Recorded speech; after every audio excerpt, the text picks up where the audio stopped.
So ఇక్కడ national palace museum అనేది వచ్చేసాను. అక్కడ నా వెనకాల కనిపిస్తుంది నేషనల్ ప్యాలెస్ మ్యూజియం. ఫస్ట్ బుద్ధుడితో మొదలు పెడదామని చెప్పేసి ఈ మ్యూజియంలో అన్ని బుద్ధుడి విగ్రహాలు చూపిస్తున్నాను.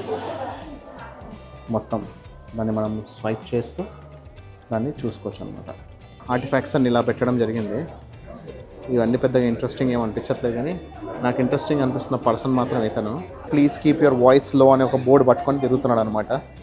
మనకేమో లైబ్రరీలో టీచర్స్ ఎలా అంటే లైబ్రరీయన్స్ ఎప్పుడైనా కూడా సైలెన్స్ సైలెన్స్ అని అరిచేవాళ్ళు కదా, టీచర్ కూడా సైలెన్స్ ప్లీజ్ అని అరిచేది, వాళ్ళే ఎక్కువ గోల చేసేవాళ్ళు.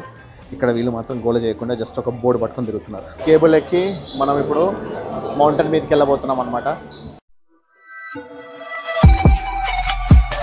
Hi friends, this is RK and welcome to my world. నా ప్రపంచానికి స్వాగతం. నేను తైవాన్ దేశంలోని Taipei is the capital city of Taiwan.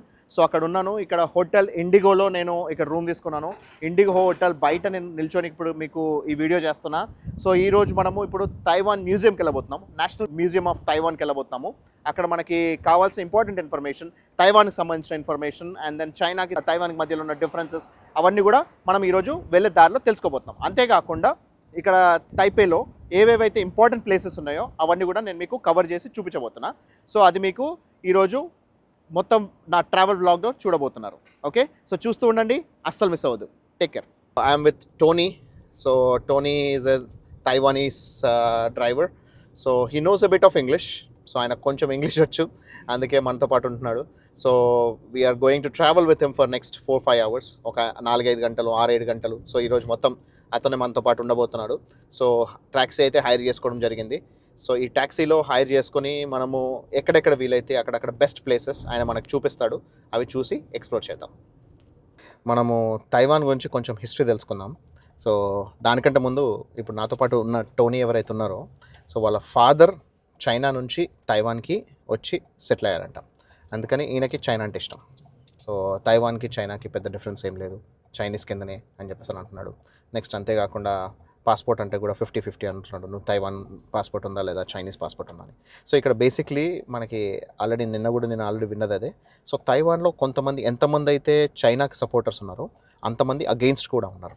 So వాళ్ళకి సపరేట్ ఇండిపెండెంట్ నేషన్ ఉండాలి అనుకునే వాళ్ళు ఎంతమంది అవుతున్నారో, సో చైనాకి సపోర్ట్గా చైనా కిందనే ఉంటే బాగుంటుంది అనుకునే వాళ్ళు కూడా అంతమందే ఉన్నారనమాట. సో దాని గురించి ఈ తైవాన్ గురించి మనం ఇంకా మోర్ ఇన్ఫర్మేషన్ డీటెయిల్స్ అనేది మనం ఇక్కడ మ్యూజియంకి వెళ్ళొచ్చాక చూసుకుందాం. సో ఇక్కడ నేషనల్ ప్యాలెస్ మ్యూజియం అనేది వచ్చేసాను. అక్కడ నా వెనకాల కనిపిస్తుంది నేషనల్ ప్యాలెస్ మ్యూజియం. ఇది ఎంట్రన్స్ అనమాట. ఇక్కడ సిచ్యువేషన్ ఏంటంటే ఎవరికి ఒక మొక్క ఇంగ్లీష్ రావట్లేదు, వాళ్ళు నాకు చెప్పేవాళ్ళు లేరు. ఇక్కడ మ్యూజియం లోపలికి వెళ్ళిన తర్వాత కూడా మన పరిస్థితి ఏంటో తెలియదు. ఆడియో గైడ్ ఉందంట, సో దానికి సపరేట్గా డబ్బులు కట్టి. ఎంట్రన్స్ ఏమో $350, మన ఆడియోకి ఏమో $150 అంట. సో 500 అంటే దాదాపు ఒక $1,200 మనకి 1,200-1,300 మనకి మ్యూజియంలో మొత్తం చూసుకోవచ్చు. చూద్దాం సో దాంట్లో ఏముంది, అది మనం అసలు ఎంతవరకు మనం అర్థం చేసుకోగలం అనేది చూద్దాము. సో కాకపోతే ఇక్కడ ఇంగ్లీష్ గైడ్ని సపరేట్గా ప్రైవేట్గా రమ్మంటే రావట్లేదు. ట్యాక్సీ అతనేమో ఇక్కడ వదిలేసి వెళ్ళిపోయాడు, ఎందుకంటే ట్యాక్సీ వాళ్ళు అక్కడ ఉండడానికి అలౌ లేదంట. సో చూద్దాం. ఒక ప్లస్ ఏంటంటే ఇక్కడ మొత్తం చైనీస్తో పాటు ఒక ఇంగ్లీష్లో కూడా ఒక లైన్లో రాస్తున్నారు, Taipei metro pass coupon to admission counter అని.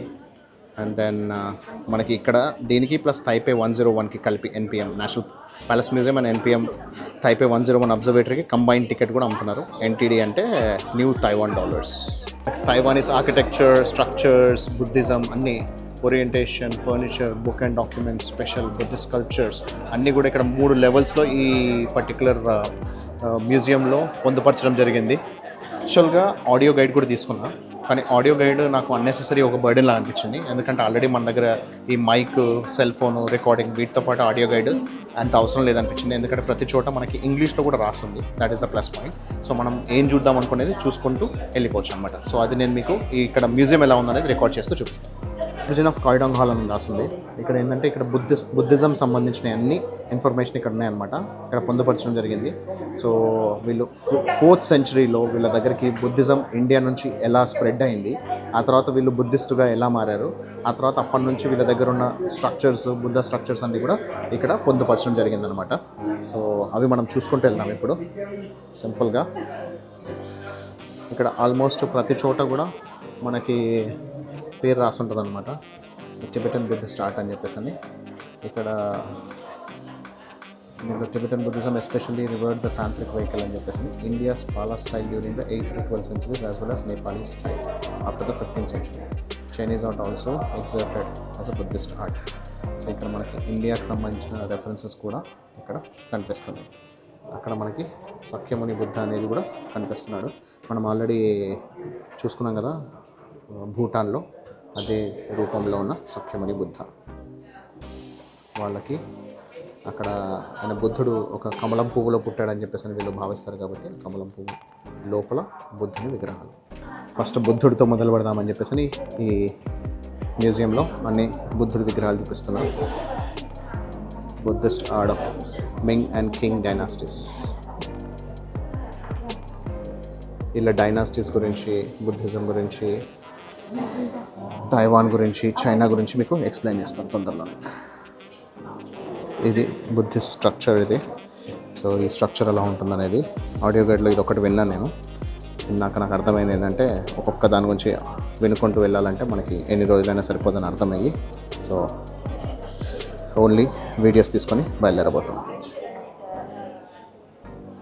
బుద్ధిస్ట్ టెంపుల్ ఎలా ఉంటుందనేది ఇది ఒక చిన్న ఎగ్జాంపుల్. ఆ తర్వాత వీళ్ళు ఏంటంటే Buddhist art of Sui and Tang dynasties. అప్పుడు బుద్ధిజం ఆర్టిస్ట్ ఎలా ఉందనేది దీంట్లో చూపిస్తుంది.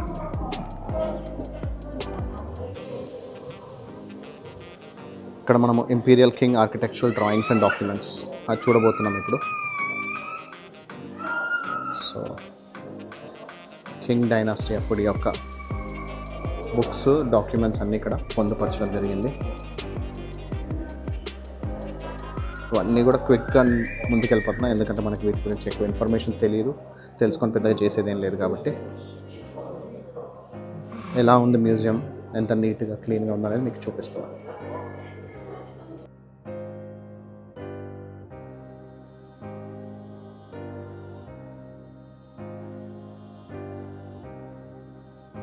వెనకాల సఖ్యముని బుద్ధ కనిపిస్తున్నాడు. సో ఆయన డిసైపుల్స్ కనిపిస్తున్నారు. సో అక్కడ వీళ్ళందరూ చైనీస్ భాషలోనూ తైవాన్ భాషలోనూ వాళ్ళకి ఎక్స్ప్లెయిన్ చేస్తుంది. ఫ్రెండ్స్ ఇక్కడ మీకు ఒక ఓరియంటేషన్ ఆర్ట్ గ్యాలరీ చూపిస్తున్నా. ఎంత సూపర్గా ఉందంటే వీళ్ళ టెక్నాలజీ ఎలా వాడతారు అనేది చూడండి. మనం ఏదైనా సరే ఒక దాన్ని ముట్టుకున్నామంటే దానికి సంబంధించిన ఇన్ఫర్మేషన్ ఇలా మొత్తం దాన్ని మనం స్వైప్ చేస్తూ దాన్ని చూసుకోవచ్చు అన్నమాట. అది పైన ఎలా ఉంది, కింద ఎలా ఉంది, పక్కకి ఎలా ఉంది, సైడ్ బెర్త్ ఎలా ఉంది, ప్రతి ఒక్క యాంగిల్ వ్యూస్లో అది చూపిస్తారనమాట. అవసరం కదా. ఏదైనా సరే ఆర్ట్ వర్క్ పైన క్లిక్ చేసి దాన్ని 360 degrees వ్యూ అనేది చూసుకోవచ్చు. అందుకే దీన్ని ఓరియంటేషన్ హాల్ అన్నారు అనమాట. So orientation, complete orientation, 360 degrees orientation of that particular art work, piece of work. Legacy of magnificent glory, usual scenes from king palace. So king palace యొక్క scenes చూపించబోతున్నాను ఇప్పుడు. King డైనాసిటీలో వాళ్ళు వాడిన వస్తువులన్నీ ఇక్కడ పొందుపరచడం జరిగింది.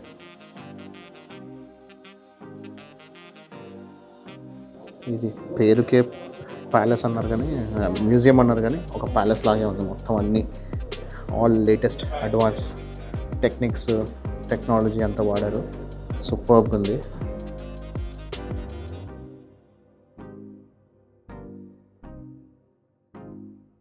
లివింగ్ ఏరియా, ప్రతి ఒక్క ఏరియా అన్నీ ఇక్కడ కవర్ చేయడం జరిగింది.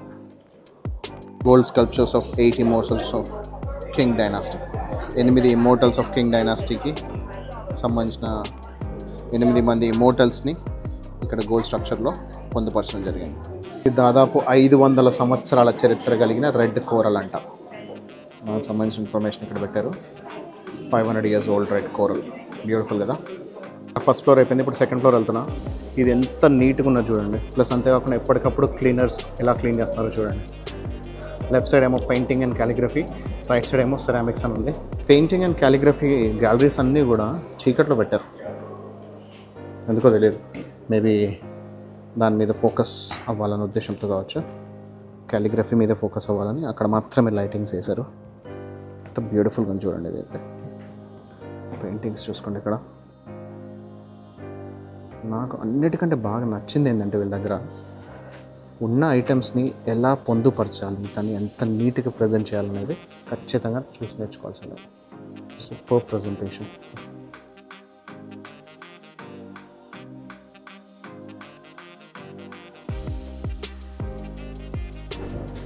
పెయింట్ సూపర్ ఉంది, చూడండి ఎంత బాగుందో.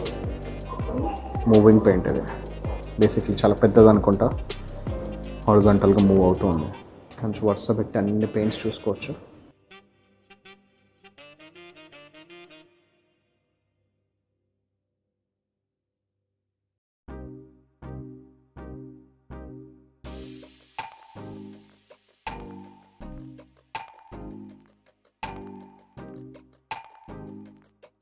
క్యాన్వాస్ అనేది చూడండి ఎంత పెద్దగా ఉందో. ఇక్కడ నుంచి మొదలైతే ఇదంతా కూడా ఒక సింగిల్ పెయింట్ ఎక్కడ దాకా వెళ్ళింది చూడండి.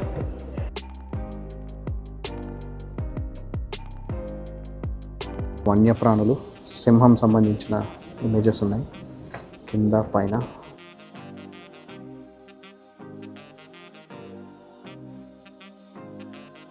పెయింటింగ్ చూడండి ఎంత సూపర్గా ఉందో. ఒక హ్యూజ్ పెయింటింగ్, అసలు హ్యూజ్ వాల్ మొత్తం పెయింట్ వేసి పెట్టారు. అల్టిమేట్ ఉంది కదా. ఇప్పుడు సిరామిక్స్ వైపు వెళ్తున్నా. సో సిరామిక్స్ ఎలా ఉందనేది చూసుకుందాం. Magic of kinetic clay ceramic collection of national palace museum అని రాసింది. మట్టితో చేసినవి, సిరామిక్తో చేసినవి. ఇక్కడ అన్నీ మనకి క్లే పాట్స్ ఇవన్నీ ఇక్కడ పొందుపరచడం జరిగింది.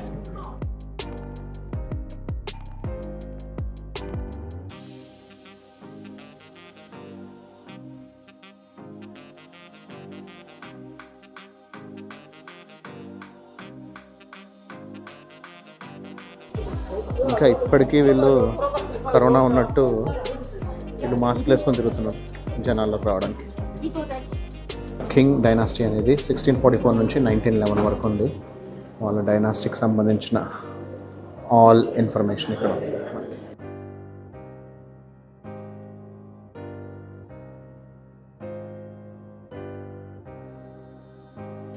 ఒక్క విషయం చెప్పండి ఫ్రెండ్స్, మన మ్యూజియంస్లో ఎవరిలా వెంటనే క్లీన్ చేస్తున్నారు చెప్పండి? రూమ్ క్లీనింగ్ కానీ, గ్లాస్ క్లీనింగ్ కానీ ఇన్స్టెంట్గా ఎప్పటికప్పుడు జనాలు వస్తున్నారు చూస్తున్నారు కాబట్టి వెంటనే క్లీనింగ్ చేసి పెడుతున్నారు. ఫైనల్ 3rd ఫ్లోర్కి వెళ్తున్నాము. ఆడ 3rd ఫ్లోర్లో ఏముందనేది చూసుకుందాం. గ్యాలరీ 300 రోకోకో అని రాసింది. ఫ్యామిలీ ఫ్రెండ్లీ ఎగ్జిబిషన్ గ్యాలరీ అని రాసింది. సో బేసిక్లీ ఇది ఒక family friendly environment. Welcome to the magic house of decoration అంట.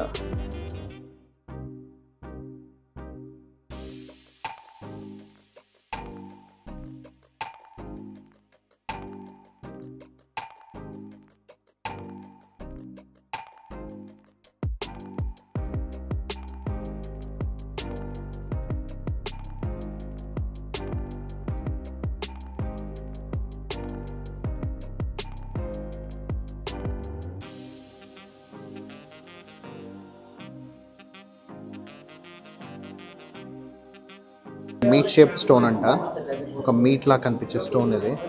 17th 18th సెంచరీలో కింగ్ దగ్గర ఉండేది.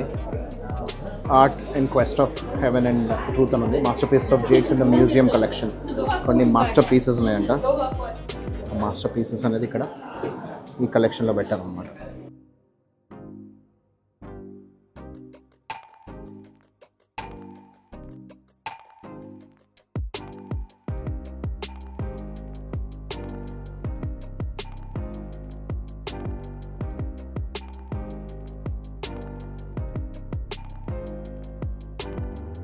యారో హెడ్స్ ప్లస్ యుద్ధంలో వాడినప్పటి వస్తువులు ఇక్కడ పొందుపరచడం జరిగింది.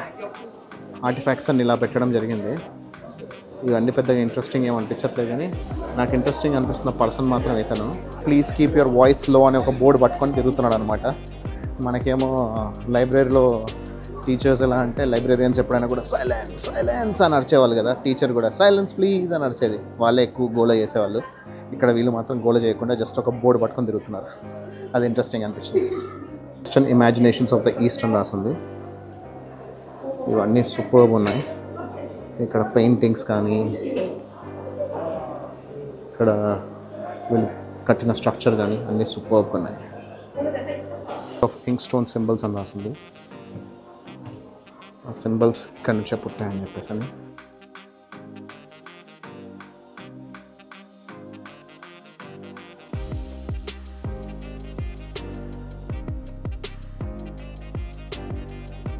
నేషనల్ మ్యూజియం ఆఫ్ టైపే అనేది ఇంతటితో సమాప్తం. మీకు ఎలా అనిపించింది అనేది కమెంట్ చేయండి. ఇక్కడ నుంచి టైపే 101 అనేది 101 ఫ్లోర్స్ బిల్డింగ్. సో టైపే యొక్క స్పెషాలిటీ అది. సో అక్కడికి వెళ్ళబోతున్నాము. దాని టికెట్ కూడా ఆల్రెడీ దీంతో పాటు కలిపి తీసుకోవడం జరిగింది. సో అక్కడికి వెళ్ళి అది కూడా చూసుకుందాం. సో ఇదే స్పాట్లో నన్ను టోనీ దించేసి వెళ్ళాడు. మళ్ళీ ఇదే స్పాట్కి వచ్చి పిక్ చేసుకుంటున్నాడు. ఇక్కడ జనాలు చూస్తున్నారా ఎట్లున్నారో. మొత్తం కంప్లీట్ ఈ మ్యూజియం నిండా జనాలే ఉన్నారు. ఇప్పుడు ఈవెన్ బయటకు వచ్చిన తర్వాత కూడా ఫుల్ ఆఫ్ జనాలు. సో గుంపులుగా వచ్చేసారు.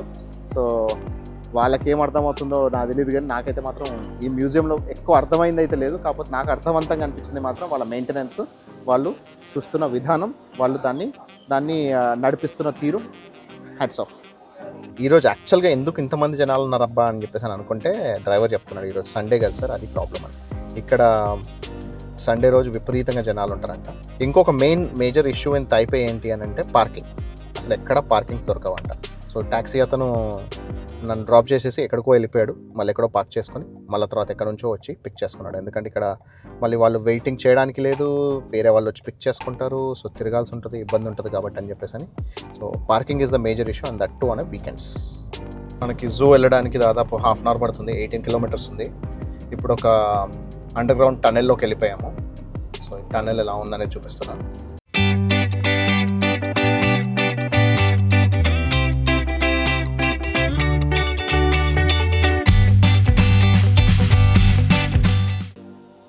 జూ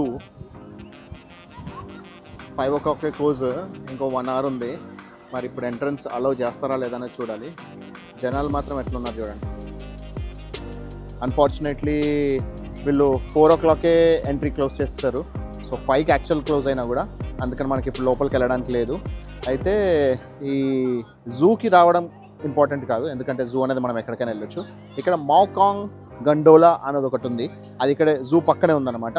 సో మౌకాంగ్ గండోలా ఎట్లాగూ వెళ్తున్నాం కదా అనే ఉద్దేశంతో, సో జూ కూడా చూసుకోవచ్చు అనే ఉద్దేశంతో ఇక్కడ రావడం జరిగింది. సో జూ ఎట్లా కుదరట్లేదు కాబట్టి will go to Maokong gondola నా. ఈ మౌకాంగ్ గండోలా అనేది మనకి మౌంటైన్ పైన ఉందన్నమాట. It's a highest peak point of Taipei అనమాట. సో ఎంటైర్ టైపే సిటీ అనేది క్లియర్గా కనిపిస్తుంది. సో దానికి కేబుల్ బ్రిడ్జ్ ఉంది. సో మనము glass bottom or any cable bridge తీసుకోవచ్చు, or otherwise you can go by this car. So already car engage చేసుకున్నాను కాబట్టి అతను తీసుకెళ్ళడానికి రెడీ అన్నాడు. కానీ కాకపోతే అతను ఏమన్నాడంటే, మీరు కేబుల్లో వెళ్ళేటైతే ఇంకా బాగా ఎంజాయ్ చేస్తారు సార్ అని చెప్పి ఆయనే ఈ టికెట్ కూడా యూస్ చేసుకోమని చెప్పి ఇచ్చి దాన్ని మౌకాంగ్ గండోలాకి పంపిస్తున్నాను అనమాట. సో అక్కడికి వెళ్ళి చూసుకుందాం టైపే సిటీ ఎలా ఉంటుంది అనేది పిక్స్ మౌంటైన్ నుంచి చూసుకుందాం. మనం మౌకాంగ్ గండోలాకి వెళ్తున్నాము. మౌకాంగ్ గండోలాకి వెళ్ళడానికి ఇక్కడ స్టేర్ కేస్ ఎక్కి వెళ్ళాల్సి ఉంటుంది అన్నమాట. చూద్దాం ఎలా ఉందనేది. ఇక్కడ మనకి ఈ ఫ్లోర్ నుంచి కాంకోర్స్కి వచ్చాం. ఇక్కడ నుంచి 4th ఫ్లోర్కి వెళ్ళాలి. అక్కడ మనకి గండోలాకి కేబుల్ రైడ్లో వెళ్ళొచ్చు అన్నమాట. కేబుల్ ఎక్కి మనం ఇప్పుడు మౌంటైన్ మీదకి వెళ్ళబోతున్నాం అనమాట. సో అక్కడ గండోలా చూసుకోబోతున్నాము. సో ఇలా ఎక్కిస్తున్నారు.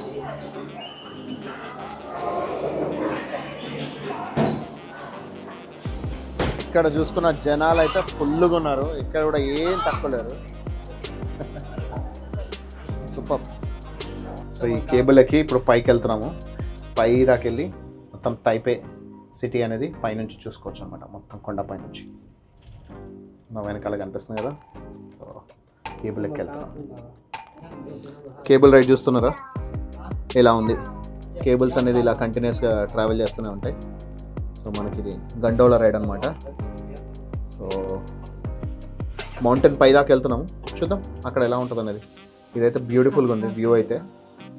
ఇది సాయంత్రం వేళ అయితేనే అల్టిమేట్ ఉంటుందని, ఎందుకంటే మనకి డే అండ్ నైట్ మిక్స్ అయిన టైం కదా, సూపర్గా ఉంటుందని. మంచి వ్యూ ఉంది, అల్టిమేట్. ఇక్కడ ఒక ల్యాండింగ్ స్టేషన్ వచ్చింది. కాకపోతే ఏం ఆపట్లేదు. సో బేసిక్లీ ఎప్పుడన్నా ఏమైనా రిస్క్ ఉండేట్టయితే ఆపాలనుకుంటే ఆపడానికి ఒక ల్యాండింగ్ స్టేషన్ అనమాట. యాక్చువల్గా తైపే జూ సౌత్ స్టేషన్ అంట. సో ఇక్కడ కూడా జనాలు ఎక్కుతున్నారు, దిగే వాళ్ళు దిగుతున్నారు. సో బేసిక్లీ ఇది ఇంకొక స్టాప్ ఓవర్ అనమాట. ఈ స్టేషన్లో ఎక్కడానికి దిగడానికి కూడా ఉంది. ఇది ఓన్లీ జస్ట్ మనకి ల్యాండింగ్ స్టేషన్ అయితే కాదు. సో ఇక్కడ కూడా ఎక్కడానికి దిగడానికి ఉంది. సో ఇంకా పైకి వెళ్తాము. ఈ మల్టిపుల్ స్టాప్ ఓవర్స్ చూస్తుంటే మాత్రం నాకు మలేషియా గుర్తొస్తుంది. మలేషియాలో కూడా సేమ్ ఇలాగే ఒక 3 to 4 స్టాప్స్ ఉండి దాదాపు 10 kilometers డిస్టెన్స్ని మనకి కవర్ చేసుకోవడం జరిగింది అనమాట మలేషియాలో. ఇది కూడా మరో landing station. So 3rd landing station. మనకి ఫైనల్ డెస్టినేషన్ కంటే ముందు ఎన్ని ల్యాండింగ్ స్టేషన్స్ వస్తాయని చూసుకోవాలి. సో ఇక్కడ ఏవేవి ఇంపార్టెంట్ ప్లేసెస్ ఉన్నాయో కూడా చెప్పారు. సో బేసిక్లీ మనం ఇక్కడ దిగేసి ఇక్కడ చూసుకోవడానికి అవకాశం కూడా ఉందేమో తెలీదు, కానీ ఇదైతే ఇంకొక ల్యాండింగ్ స్టేషన్ అయితే నాకు మనకు వచ్చింది. సో ఇంకా నాకు తెలిసి 4 స్టేషన్స్ ఉన్నట్టున్నాయి. So will figure it out. ఎట్లాగో ఇప్పుడు ఈ కేబుల్ బ్రిడ్జ్ చూస్తున్నాం కదా. సో తైవాన్ సంబంధించిన కొంత ఇన్ఫర్మేషన్ మనం తెలుసుకుందాం. సో ఈ తైవాన్ అనేది ఒక ఐలాండ్, తెలిసిందే కదా, 4 వైపుల సముద్రం. కానీ ఇక్కడ it is one of the most densely populated countries in the world. So అత్యధిక పాపులేషన్ ఉందన్నమాట. సో భూమికి జనాభాకి నిష్పత్తి చూసుకుంటే చాలా అత్యధికంగా ఉందన్నమాట.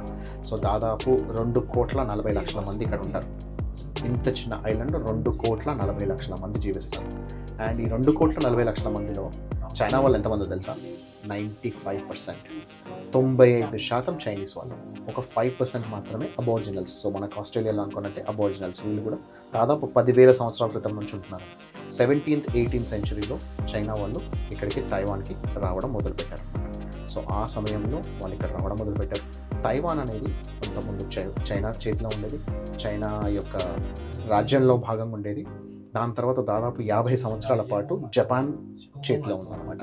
సో జపాన్కి ఎప్పుడైతే చైనా వాళ్ళు జపాన్తో ఓడిపోయారో, సో ఆ టైంలో వీళ్ళు జపాన్కి వదిలేయాల్సి వచ్చింది. ఆ తర్వాత జపాన్ వాళ్ళు World War IIలో ఓడిపోయిన తర్వాత ఇది మళ్ళీ చైనా భూభాగంలోకి వచ్చిందనమాట. ఆ తర్వాత వీళ్ళకి తైవాన్ వాళ్ళకి ఇండిపెండెన్స్ వచ్చినా సరే తైవాన్ వాళ్ళని వీళ్ళు ఇండిపెండెంట్గా వీళ్ళు అనుకుంటారు, కానీ చైనా వాళ్ళు మాత్రం వాళ్ళ భాగంగానే వాళ్ళు ఫీల్ అవుతూ ఉంటారు. ఎందుకంటే ఇక్కడ మాట్లాడే భాష కూడా అదే చైనీస్ భాష. ఇక్కడ కూడా మ్యాక్సిమం చైనీస్ వాళ్ళే ఉన్నారు. అందుకే సగం మంది చైనాకి సపోర్టర్స్ ఉన్నారు, సగం మంది తైవాన్ సపోర్టర్స్ కూడా ఉన్నారు. అది ఇంట్రెస్టింగ్ ఫ్యాక్ట్స్. 4th స్టేషన్ కూడా వచ్చేసింది friends. So Zhinan temple station. So ఇక్కడ కూడా దిగాలనుకునే వాళ్ళు దిగొచ్చు, కంటిన్యూ చేయాలనుకునే వాళ్ళు కంటిన్యూ అవ్వచ్చు. సో మనం ఫైనల్ డెస్టినేషన్ దాకా వెళ్దాము. సో అక్కడ నుంచి చూసుకుందాం. Peak point of complete mountain దాకా వెళ్ళిపోయి అది ఎలా ఉందనేది వ్యూ అనేది తైవాన్ వ్యూ అనేది చూసుకుందాం. సో ఇక్కడ కూడా దిగే వాళ్ళు దిగొచ్చు అనమాట. ఇప్పుడు మనం తైవాన్ అని పిలుస్తున్న ఈ తైవాన్ యొక్క ఒరిజినల్ నేమ్ ఏంటో తెలుసా? ఇలా ఫోర్మోసా. ఇలా ఫోర్మోసా అంటే బ్యూటిఫుల్ ఐలాండ్ అని పేరు అనమాట. సో ఒకప్పుడు ఇది యూరోపియన్ సెయిలర్స్ వాళ్ళు పెట్టిన పేరు. ఇది బ్యూటిఫుల్గా ఉందని ఐలాండ్ అని చెప్పేసి అని దీనికి ఇలా ఫోర్మోసా అని చెప్పేసి అని వాళ్ళు పెట్టుకున్న పేరు అనమాట. సో దాని తర్వాత ఇప్పుడు దాన్ని పిలుస్తుంది Taiwan republic of China. So China నుంచి వీళ్ళు ఆల్రెడీ ఇండిపెండెన్స్ తెచ్చుకున్నారు కాబట్టి republic of China, Taiwan republic of China అని చెప్పేసి అంటూ ఉంటారు దీని పూర్తి పేరు అది.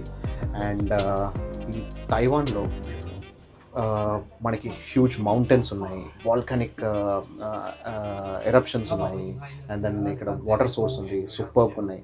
అందుకే ఇక్కడ దాదాపు ఒక 60 yearsలోనే 7 times వీళ్ళ పాపులేషన్ అనేది పెరిగిందనమాట. 30 లక్షల పాపులేషన్ కాస్త ఒక 60-70 yearsలోనే దాదాపు 7 రెట్లు పెరిగి వీళ్ళు 2,10,00,000 దాకా వెళ్ళింది 90sలో. ఇప్పుడు 2,40,00,000 దాకా వీళ్ళ పాపులేషన్ వెళ్ళింది. అందుకే it's a very heavily densely populated countries in the world. Taiwan అనేది చైనా పక్కనే ఉంది కాబట్టి చైనా చూడొచ్చా అంటే ఎస్. తైవాన్లో భాగమైన కిన్మెన్ ఐలాండ్ అని ఒకటి ఉంది. ఆ కిన్మెన్ ఐలాండ్కి వెళ్తే అక్కడ నుంచి మెయిన్ లైన్ చైనా అనేది చాలా పక్కన జస్ట్ 6 miles అంటే జస్ట్ 10 kilometers దూరంలో కనిపిస్తుంది అనమాట. సో కిన్మెన్ ఐలాండ్ నుంచి చైనా అనేది చాలా క్లియర్గా కనిపిస్తుంది. జస్ట్ లైక్ మకావ్లో నుంచి కూడా మనకి ఒకవైపు చైనా ఒకవైపు మకావ్ ఉన్నట్టే. సో మెయిన్ లైన్ చైనా అనేది మనం చూడాలనుకుంటే మకావ్ నుంచి చూడొచ్చు. సిమిలర్లీ మనం ఇక్కడ తైవాన్ నుంచి కూడా మెయిన్ లైన్ చైనాని చూడొచ్చు అనమాట. చైనాని మెయిన్ ల్యాండ్ చైనా అంటారు. ఇది తైవాన్ అనేది republic of China. Final destination Maokong స్టేషన్కి వచ్చేసాను. This is the 5th and final stop. ఇక్కడ నుంచి మనం సిటీ అనేది మొత్తం చూసుకుందాం.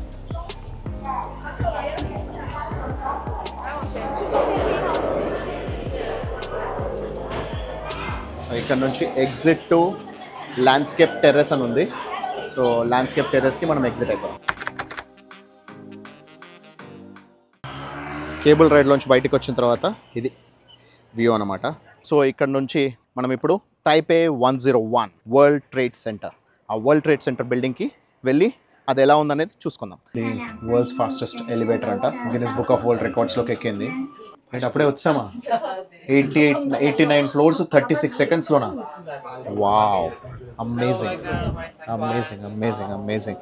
88 నుంచి 89th ఫ్లోర్ మధ్యలో ఇక్కడ ఒక గ్లోబ్ ఉంది, దీన్ని డాంపర్ అంటారు అన్నమాట.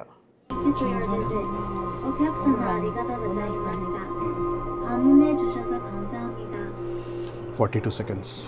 ఇప్పుడు దిగేటప్పుడు మాత్రం కొంచెం స్లోగా వచ్చింది, 42 సెకండ్లు పట్టింది. 83 ఫ్లోర్లు, సో 2 ఫ్లోర్లు 1 సెకండ్లో కంప్లీట్ చేస్తుంది.